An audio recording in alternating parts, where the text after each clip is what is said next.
Hi everyone, my name is Marley and I'm the Donor Engagement and Events Manager at COSI. I'm really excited to be coming to you with some at-home science today as part of the big science celebration for the COSI Science Festival.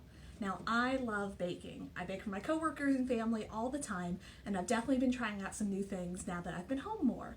So one of the things I love most about baking is the science of it, and I even have this awesome apron that says baking is science for hungry people, one of my favorites. So today I'm talking about butter. Yep, I said butter. We all love butter. It's creamy, it's fatty, it's delicious, and we can make butter even better just by using a little bit of science. So the Maillard reaction is named after the French chemist Louis Camille Maillard, and it's a chemical reaction between an amino acid, like a protein, and a sugar. And it usually involves heat to get that process started. So the Maillard reaction is what gives steak and other meats their charred, brown, meaty flavor, what gets bread its toasty aroma, and what gives things like roasted potatoes their golden, roasty brown color. So when you apply the Maillard reaction to butter, you get a butter that's full of nutty, toasty aromas and flavors and enhances what's already great about butter. In French, they even call brown butter beurre noisette, which means hazelnut butter, again, referring to those toasty aromas.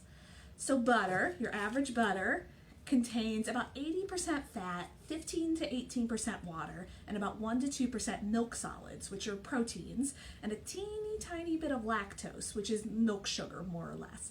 That lactose is not a lot, there's not a ton in there, but it's enough that's going to react with those milk solids, those proteins, when exposed to heat, and it's going to set off the Maillard reaction. So to make brown butter for yourself, you're going to grab a small saucepan, like this. A light colored one is best so you can see what's going on down in the pan. A spoon or some type of spatula that you can use to stir, and as much butter as you want. I'm going to use about a half a stick here. All right, so we've got all our tools ready. So you're going to go ahead and turn your heat on and turn that to about medium high. We'll grab our butter. If I can do this one-handed. There we go. And we'll pop that in. So we're just going to let that melt, give that a couple stirs. All right, you can see that we're all melted, and you can see that there's some white foam starting to form on the top. So as we cook out that 15 to 18% water that's in the butter, we're going to start to see a separation between the fat and the milk solids and the water. So the bubbling that's going to start happening is all that water evaporating out of your butter and leaving behind the milk solids and the fat. Now, depending on how high you have your heat, this can happen really quickly or really slowly. I tend to go a little higher just because I'm used to doing this, so I know what I'm looking for. But the process goes really fast. So if you're doing it for the first time, you might want to stick to a medium or a low heat. All right, so you can see those bubbling. So that's all the water that's cooking out. And you can see we've already got a little bit of browning happening starting around the edges there. So I'm actually going to turn this down a little bit just so I can keep an eye on it. Ooh, we've got some browning already. So what's going to happen here, as the water cooks out, what we're going to be left with is fat and milk solids. And those milk solids are going to react with that little bit of lactose that's already in the butter. And it's going to form our Maillard reaction. Ooh, and those milk solids are going to start browning and sinking to the bottom. Can you see it happening there? So again, this, like I said, this goes so fast. So we're actually almost there. I'm going to turn off the heat. Look how fast that was. Ah, gorgeous. Now this is the part where it gets dangerous because it can burn.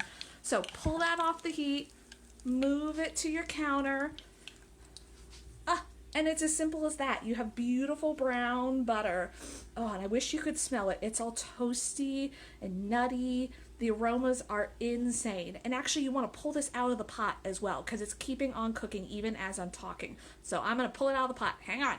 All right, so here we are with our beautiful brown butter. I actually took mine probably a little too far because I was talking to you all, but you can go from a light golden brown to this dark kind of nutty, almost burnt, but not quite level. Oh, and it smells so good. So brown butter is absolutely fantastic for baked goods. You can either use it melted as is, or you can put it back in the fridge or freezer to let it solidify and then use it just like you would use stick butter. You can use it in savory applications, like it makes a great pasta sauce or on vegetables or something like that. I like to put it on popcorn too, and like I said, it just adds that little extra nutty deliciousness. My favorite easy things you can do with brown butter is you can make rice cereal treats using brown butter, and I like to put a little bit of flaky sea salt on top just to make them fancy. So these are so delicious, and that brown butter again just gives an extra kind of warmth, nuttiness, toastiness. They're absolutely delicious. So that's just a little bit of science that you can try at home. Make sure you check out all the other great activities as part of the virtual COSI Science Festival, and thank you for supporting COSI.